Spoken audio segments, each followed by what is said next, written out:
everyone. So my name is Scott Kinnerman. So I'm the director of indirect lending. All that means is we do loans, we buy a car at a dealership. Jason is our manager of sales and funding. So we've been in the car business for 50 years combined. I'm not that old, but combined 50 years and 25 years at ENT, doing the same thing. So we have a lot of experience in car buying, dealerships. If it's happened, we probably have experienced or worked on that problem. So if you have lots of questions, if you have any specific questions, ask us. Hopefully have an answer for you. Why are we doing it on car buying? Car buying is the second or third largest purchase of your life. We used to say second, but student loans is overtaking car buying. So student loans is probably second in most people's lives, and car buying is your third largest purchase. So there's a lot that can go wrong and cost you lots of money. So we're going to try to save you $2,000 to $3,000 if you're looking to purchase a new car, just by doing some simple techniques and doing some research. The other reason is car buying is a big industry. So in Colorado, in August, $1.2 billion in car buying. Colorado, we're a small state. I mean, you take Texas or California, it's ridiculous. In the United States, $1.2 trillion in car buying. It's an astronomical number. We can't even fathom how many zeros that is. So lots of people buying lots of cars. We're hoping we can save them some money. So I asked a few people earlier, how many people have bought a car? So we got one. And we got one that's looking, and maybe you were along with your parents when they bought their car, and you went through that terrible experience. Well, we'll tell you right up, it's not a great experience. It's not like buying anything else in a retail store. When you go in, there's a price, or there's a sales price. You give them the money, you buy the item, and you're good to go. Car buying is not like that. Everything is a negotiation. Selling price, to the trade-in, to the interest rate, everything, even the warranty. Everything can be negotiated at a car dealership. And if you're willing to say yes right away, you're going to pay full price for that, or over full price. They'll take whatever you have. So there's lots to lose. I'll go over the first part. How much car, how much can you afford, what your budget should be. So the industry standard for a loan is 15% of your gross income. That's the most you're probably going to get a loan for. As in most things, if it's the most, don't spend the most. Stick within a reasonable budget, but give yourself a starting point. But the important thing is don't look at the payment as the only way that you think your vehicle out. Last 20 years, the average person walking in the dealership still says the same thing. How much for car do you want? You want a 250 payment. That 250 payment didn't exist 20 years ago, and it probably doesn't exist anymore today. But people still want that 250 payment because it's a nice affordable car payment. Let's do the math on a 250 car payment. 250 car payment for a 5-year loan with good credit, you're going to be looking at a $13,000 loan. Okay, so if you walk into the dealership and you say, hey, I want to get a 250 payment, they're going to probably show you a nicer car than you're expecting. Because it's going to look newer, it's going to have more features, you have lower miles, if you're looking at a used car. Something about it is going to be like, get you excited.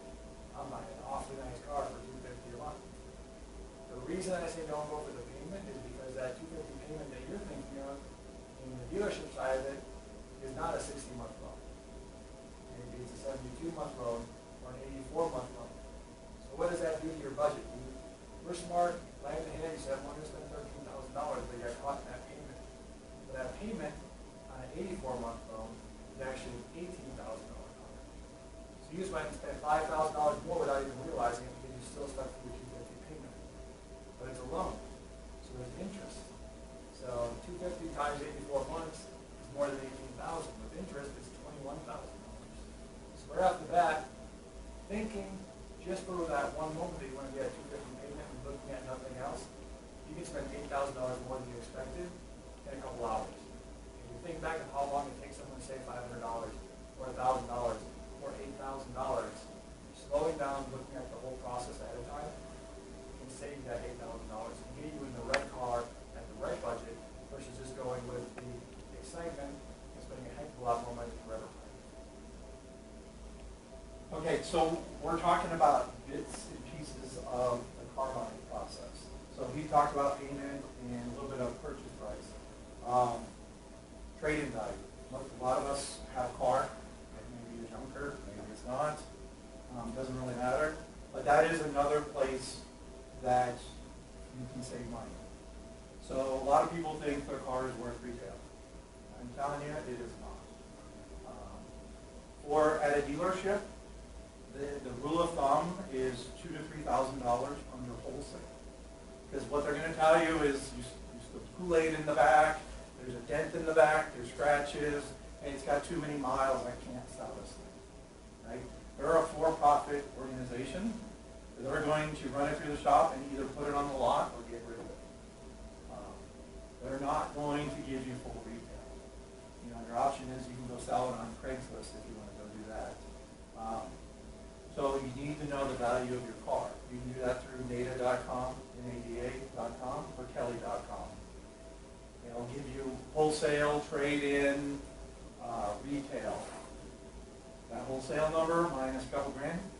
So if that gets you to zero, that's what it's worth. It's probably not worth anything to the dealership. It's going to cost them money to get someone to come take it away. So that's the second piece of your argument. Purchase price. If it sounds too good to be true, it definitely is. So if you are buying private party, so let's say you're buying on Craigslist or Auto Trader or whatever it is, and you've been looking at Camrys, and they're $20,000, but this one is $12,000. I'm telling you, it could be an internet scam. We see them all the time. People get excited. Oh my God, it's $12,000. All they want you to do is wire $1,000 to them. Well, you know what? That car probably doesn't exist. The other thing is, okay, maybe that person does have the car and they're selling it for $12 grand. Why are they selling it for 12 and not 20 and what it's worth? There's probably something wrong with it.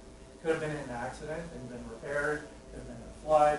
There's a million things that could be wrong with that car. You need to do your research. Even at a dealership, it can be a great price. You need to ask yourself, why is that price so low compared to the other cars? At a dealership, there is something called a Carfax that will tell you the history of that car. It will tell you if it's been in a wreck. Insurance companies report that. If it's been in a flood, a hurricane, whatever. Those cars, the value of those cars are worth less. So they're selling it for less. And there's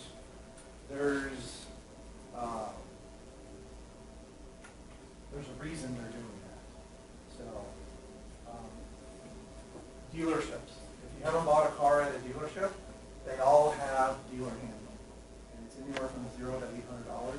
The average is probably $699 for the privilege of buying a car at a dealership. They'll have little signs up that will say additional dealer profit. They have to by law. They'll be posted around the dealership. So that is added to the price of the car when you're buying it at a dealership. So you need to think about that. Get pre-approved. This is an important piece of it also. So you know what the purchase price is, you know what the trade value is, you know that there's going to be some extra costs. The pre-approval will tell you what the credit score is. So maybe you get pre-approved for $20,000 at 5% because you got decent credit. You go to the dealership and they say, hey, I can get you done at 7. Well, you already know if you can get a better deal wherever you got pre-approved at. Could be ENT, it could be Wells Fargo, wherever you bank at. Get pre-approved, it lets you know what you can afford, and also lets you know what your interest rate is. Because sometimes the dealer will say, hey, I can get you 4% because they have access to more lenders than just the one that you got pre-approved at. Well, you won't know 4% is a good rate until you get pre-approved because you've got to know what your baseline is. And then do your research. Very, very, very important. I mean, if there's one thing you take away, do your research online, because the internet price at most dealerships is their lowest price for the most part. Because there's so many dealers out there, they need you to come into that dealership, right? If their price is too high, you're just going to go to the next person who's selling a similar car. So that is normally their lowest price. But that is not how most people buy a car. Most people get excited for whatever reason, they go straight to the dealership. Oh my God, that red pickup truck is what I always wanted. And the salesperson is going to get you excited about that red pickup truck. It has leather, it has navigation, everything you ever wanted, Bluetooth. And they sell you on that. And they make you forget about the selling price and the trade-in and the interest rate because you're so focused on that new car. Since you went straight to the dealership, you haven't done any research. So you don't really know what the value of that truck is. You have nothing to compare it to. So now you're taking the word of the salesperson at the dealership. Knowledge is power. So do your research online. Picking your car. This is kind of fun. You know, we're going to talk about the budget as blue lenders, and we see people get in trouble with how much they car they want. It's just one of those things. So how does the dealership, or not, how does the bank look at what you can borrow for money? So look at your payment to income, which is important, that 15% rule. But overall, how much debt do you have as a person? And by that rule, they're looking at your major debts, your rent, or your mortgage payment, what you're paying for credit card debt, what you're paying for the student loans, and then your car. And all that can't go above 50% of your gross income. You start running out of money really quick. So why we're saying, if you can get 15% payment approval, doesn't mean you necessarily want to go there. So that 15% is just one tiny part of owning a car. So 15% seems low to a lot of people. It's your major transportation. It's your freedom. It's how you get to work. It's how you get to school. It's how you get to your friend's house. 15% doesn't seem like a lot. But in reality, when you look at how much a car costs to own, it gets really expensive because you have things that you have to do if you own a car. You have to have insurance. $100 a month, really easy starting point. It goes up really quick. God forbid you have any kind of a situation that makes that go really expensive. But then things like gas. How much does gas cost? Gas is super cheap. A gallon of gas is cheaper than Starbucks. It's cheaper than buying a gallon of milk, but we drive a lot of miles. On average, nationwide, 12,000 miles a year. So how much is that costing you to drive month to month? Well, if you're driving a car that's 15 miles per gallon, SUV, the pickup truck he's talking about, that's $200 a month just in gas. Now, to get a little bit better gas mileage vehicle, 25 miles per gallon, it drops down to 120, $80 more in your pocket that you don't really think about as your expenses. And then, like you brought up earlier, even if you own your car outright, you still got to take care of it. Oil changes. You have a used car. It's got miles on it. Which means those little black circles on the bottom are wearing out. You know how much fun it is to go to Costco and pay $800 for tires? It is not fun. Way more fun to go get an 8-inch TV. I haven't done that yet. But I bought tires at Costco. It's not fun. So those is part of the cost to go along with it. That's why when we say you have a budget on this, you have to look at the entire cost of the vehicle. The other thing is to look at it what you actually need your vehicle to do. A lot of people get excited on the what ifs. You know, I need a bigger vehicle because I want to take my friends out when we go to the movies or we go to a restaurant or family comes and visits. A lot of people at this school from out of state, people are going to come visit. If they're going to come visit, don't buy a car for their one visit a year. Have them rent a car for that one visit a year. Buy a car for your own needs. Big thing here in Colorado. We'll come here for mountains and skiing. So people think I need to have an SUV, I need four-wheel drive to get around. If you haven't been in Colorado Springs yet, at winter, it snows about 3 times here. The roads are fine in the winter. So you don't need to have all-wheel drive, four-wheel drive. If you're like me and you go snowboarding every weekend, a little bit different. I go to the mountains where the snow is. I have a four-wheel drive. Those you want to look at what your actual needs are and not the what if. Look at the 90% rule. What am I going to do with this vehicle 90% of the time? What do I need it to do? Don't get caught up on little what ifs because that's where you can start spending a lot more money for very little return.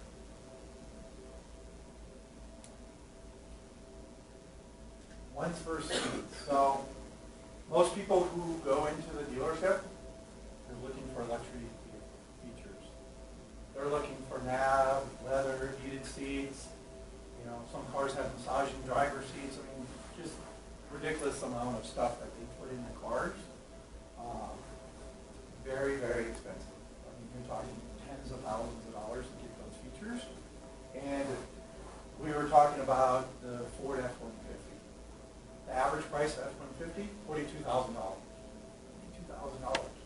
it, but it starts at 28.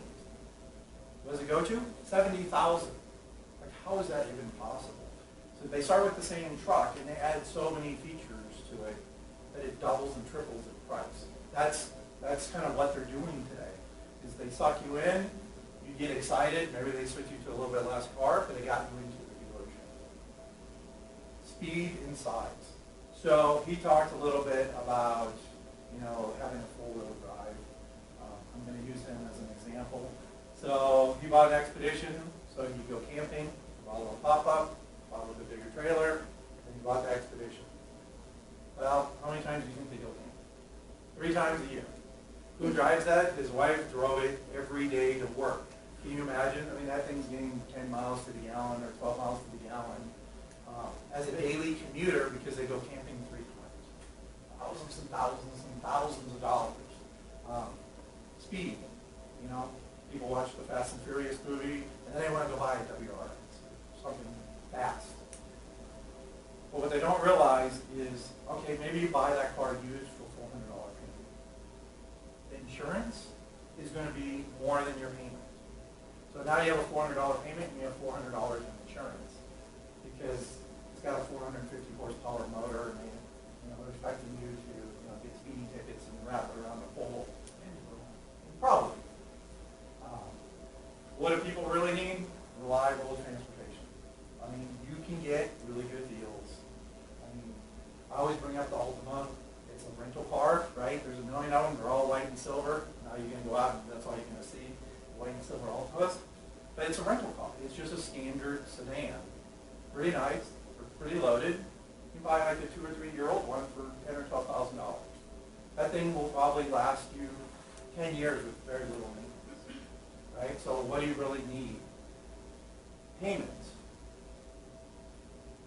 So the average term that people are going on cars, 76 months. 76 months. What do you think the average trade cycle is? How many months before someone trades in their car? Just take a guess. It's 28 months. So you bought this car because it's your forever car, it's the greatest thing since sliced bread, but you know what, like everything else, something new comes out every year, and that world's greatest car is now just a used car. And then within 28 months, the average person is going to trade that car in. You're going to pay for sales tax again, you're going to pay for dealer handling again, all the depreciation from that car, it's just a cycle. Get the lowest term that you can afford because of that trade cycle, and you'll pay less interest. The affordable insurance goes with whatever you're buying. What I would suggest before you buy, call your agent and find out estimate of what that's going to cost you. SUV is going to cost you more than a sedan. WRX is going to cost more than everything. It's just the reality of life. Back to the new versus used. So everyone likes the new one. New's nice. New's got the best safety. It's got the best everything. Nothing's going to go wrong with it. It's a brand new vehicle. They pay a fortune for it because of depreciation. Depreciation is a part that people don't usually look at very often. How much is that car going to drop in value today and drive it off the lot? Well, here's the thing is, you can find out pretty quick. You can look up your brand new, look at the F-150, say it costs $42,000. And you look up the used F-150 that's 2 years old, and see how much cheaper it is. So on average, brand new car, nationwide average, $37,000. Very expensive for an average vehicle. But the average used car is $22,000. $15,000 you save by letting someone else drive it for the first couple of years. Now you're going to have to look at a couple of different things. You may have to look at having a vehicle that doesn't have as much warranty left, or you may have to do a little more maintenance to it. But if you save $15 grand, you can save it. New cars, you have specials like rebates. We always see rebates. End of the year, you see all kinds of specials. Well, rebates aren't really what people expect them to be. They're saying, I got a $20,000 car for $15,000. The reality is you got a $15,000 car. Because that rebate means that car is only worth the difference after the rebate. So you need to kind of look at what the actual cost is and then look at depreciation and see if you're going to spend a lot more, have a brand new one, or say,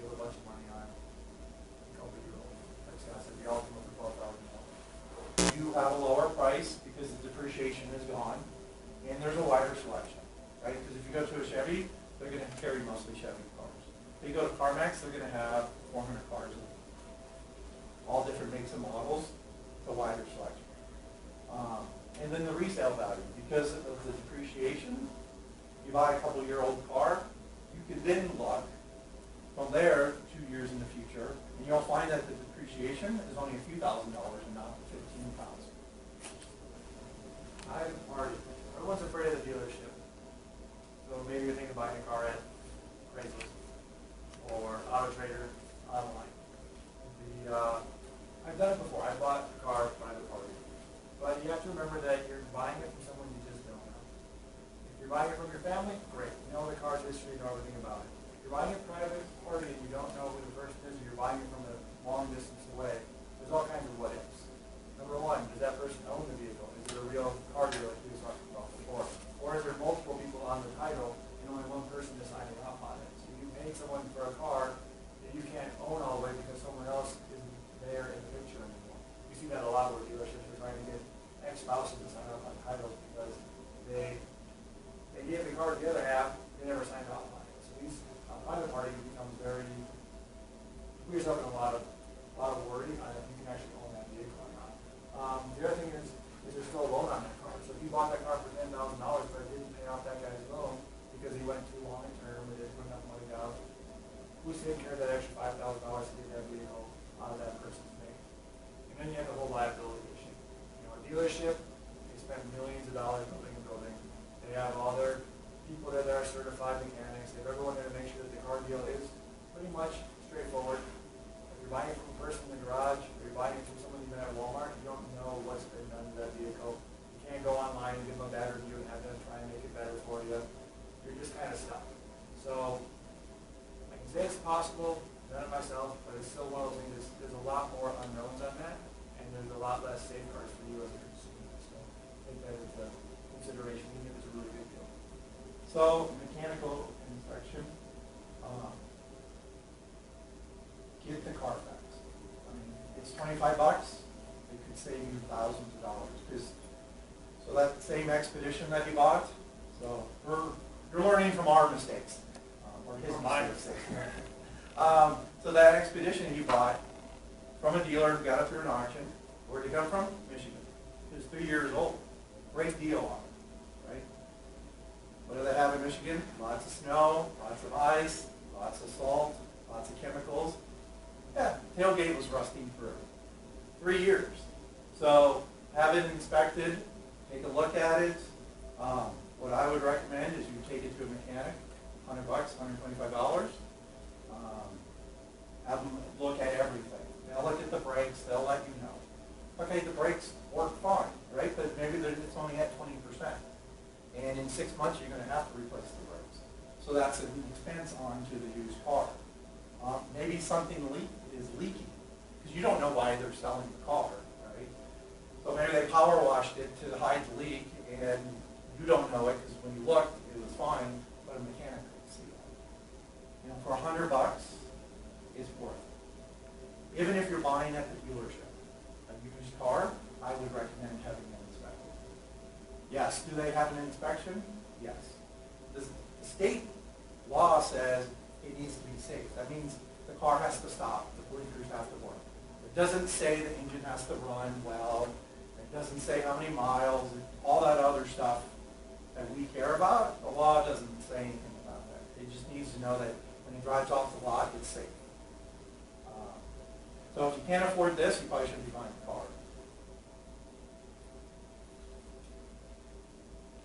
This is eye-opening. So some of you may have gone to the credit score seminar, but you can see what the cost of credit is if it's less than stellar. It costs a lot of money. This is a $25,000 loan at 5 years. We just told you that the average loan is over 6 years. So all these numbers are actually even higher. I mean, this is a lot of money just to pay on prime credit. But as soon as you fall into here, you're paying $5,000 because you made a few late payments or you had a utility collection. It haunts you.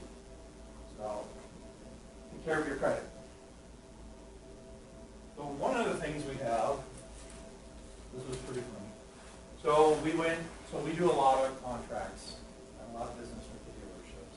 So we just pulled the first contract we have. So yes, this is how long the contract is. You'll sign 17 times in this particular deal, the legal contract.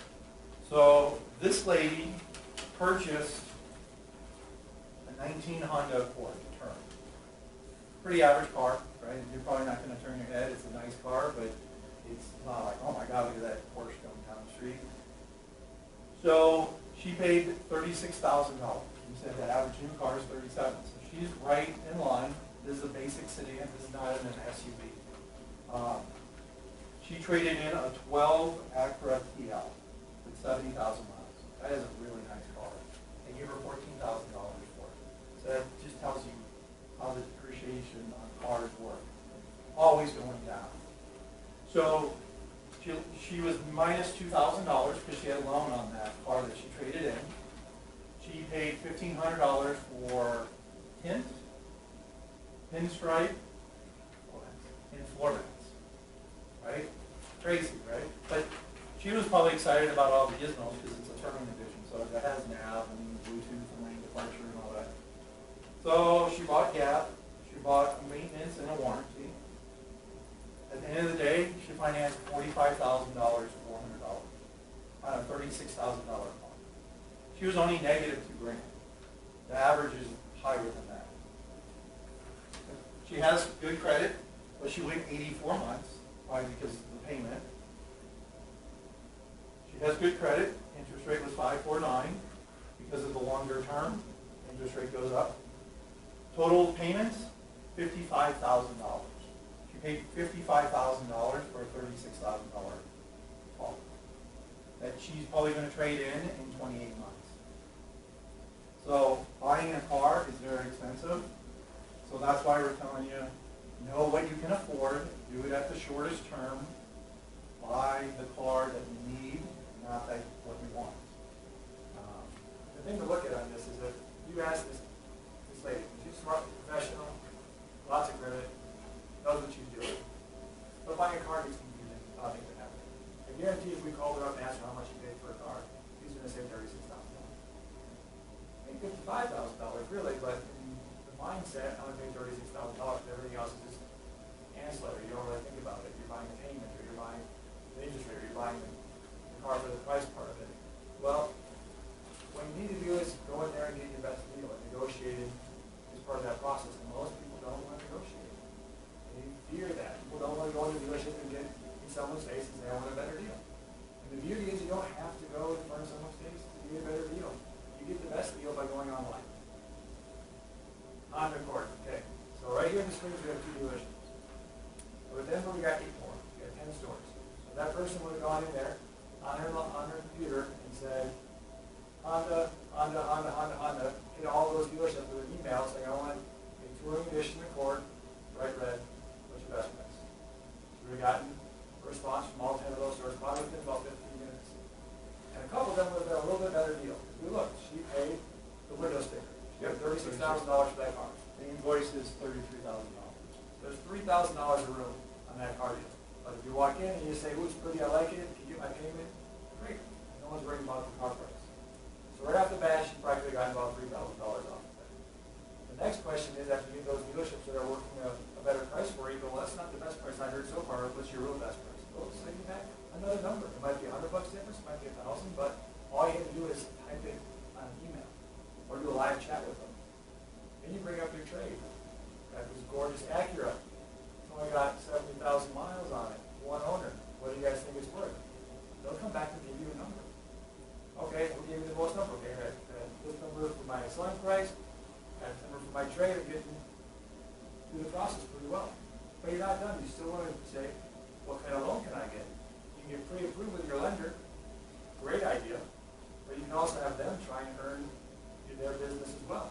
So you can apply online with the dealership, and they can send it off and see if they can get you a better deal. So you can get the best deal on the car, best deal on your trade, best deal on the interest rate. And what people don't realize is that everything else, the warranties, the gaps, things that construction that someone costs $1,500, that's all negotiable too. And you can do all that online without ever being in front of somebody. You don't have to worry about being pressured. More worried getting too excited and not realize that you're paying too much for something. So use the internet to your advantage. And then the way that works, they're going to be emailing back to you. So when you go back to that dealership the next day or the next week or whatever, you have a print of how much you're going to pay for the car, how much you're going to get for your trade, what your interest rate is, how much the warranty is, and you can do all the research. You can say that warranty is a pretty good deal, but maybe my own lender sells a warranty and I get a better deal. Or my insurance company sells gap and doesn't put it in my payment. Know the information is way, way, way cheaper than finding out you might have paid too much for it. So definitely use the internet to your advantage. Use it on your phone. Do it at home in your jammies while you're watching Netflix. It is a much better way to buy a car than walking in without any information, getting excited on the wrong thing, like I've done. And once you've signed, you're done. There is no return policy on a car. A lot of people think there's 3 days. That's if someone sells you a vacuum at your house. You have 3 days. Car purchase, as soon as you sign the contract, you're on the hook. When do most people do the research? After they get home. They're like, oh, look, it's cheaper here. You're stuck. You're an owner of this car. They're not going to take it back. So do your research up front. I mean, she's between the pinstriping and, she's probably $4,000 or $5,000 left on the table just on this car deal. Anyone want to guess what her payment is? 84 months. $653. $653. Her insurance, gas, everything else. She's probably paying $1,000 a month for the privilege of driving this car. It's very, very expensive. When you were talking about you don't have a car, there's nothing wrong with that because that's a lot of Ubers. That's a lot of Lyfts. People get excited, but wants and needs. Any questions? How does the price at the dealers differ from the company website? So the manufacturer you can build your car. Is that what you're talking about? So normally that's going to be the manufacturer stated retail price. So that's the top end. That was the $36,000. So as a lender, we require this document, which some dealers may or may not show you. And the MSRP on this is $35,950, but the invoice is $34,000. So all you need to do is use Nada, Kelly.com, or TrueCar.com, and it'll tell you what it will give you this information. So typically there's not a huge markup, it's a couple $1,000. Dealers aren't making a ton of money off selling their cars. I know it seems hard to believe because their dealerships are so big, but they make the money off pinstriping, floor mats, financing, dealer handling, all that other stuff adds up to way more than the profit on a new car. Used cars are a little bit different because you don't know what they paid for it when you trade it in. But you can get what's value that should be a good value for that car.